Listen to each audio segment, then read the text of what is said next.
बिस्मिल्लाहिर्रहमानिर्रहीम। अस्सलाम वालेकुम व्यूअर्स, कैसे हैं? आई होप कि आप ठीक होंगे। दोस्तों आज एक नई वीडियो के साथ आपके सामने हाजिर हूँ।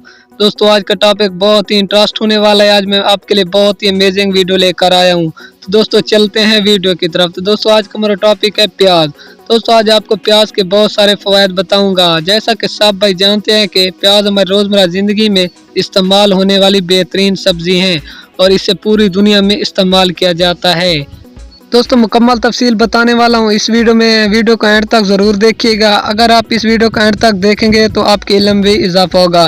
दोस्तों टॉपिक शुरू करने से पहले अगर आप हमारे चैनल पर पहली दफ़ा चैनल को जल्दी से सब्सक्राइब कर दें और साथ में देकर बेल आइकन के बटन को ज़रूर प्रेस कर दें ताकि हमारी हर आने वाली अच्छी वीडियो हर वक्त आपको यहाँ पर मिलती रहे।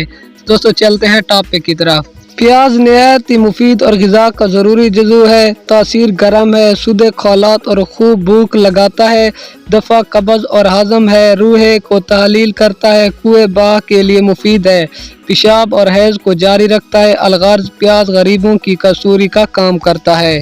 जदीद तहकीक से इसमें प्रोटीन, हरारत पैदा करने वाले इज़ाई मादनी, इज़ाई कैल्शियम, पोटाशियम, सोडियम, सल्फर और फुलाद काफ़ी मिकदार में पाए गए हैं।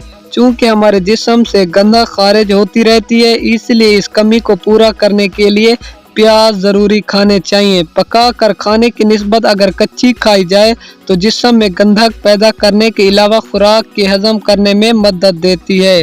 प्याज को काटते वक्त हमेशा ये डर रहता है कि आंखों से बहने वाले आंसू कहीं मेहमान देख लें तो शर्मिंदगी होगी। इसका हल ये है कि प्याज को छीलने के बाद 2 टुकड़ों में काटें और एक बाल पानी में कुछ देर भगा दें। इसके बाद प्याज काटने से ये मसला दोबारा नहीं होगा।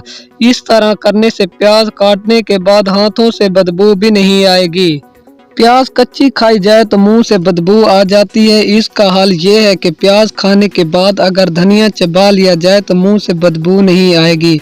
इसका अर्क कातिल करम है। इसका टीका सेल व देख के जरासीम का कातिल साबित हुआ है।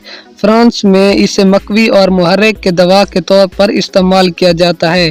प्याज के अर्क का शहद के साथ इस्तेमाल मकवी बा है। हैजे के दिनों में इसका खाना फ़ायदा बख्श है। हैज़े के मरीजों को इसका अर्क पिलाने से हैज़ा ख़त्म हो जाता है। तो दोस्तों ये थी आज की हमारी छोटी सी वीडियो। अगर पसंद आए तो वीडियो को लाइक और शेयर ज़रूर करें। दोस्तों मिलते हैं किसी और अच्छी सी वीडियो में, तब तक के लिए अल्लाह हाफ़िज़।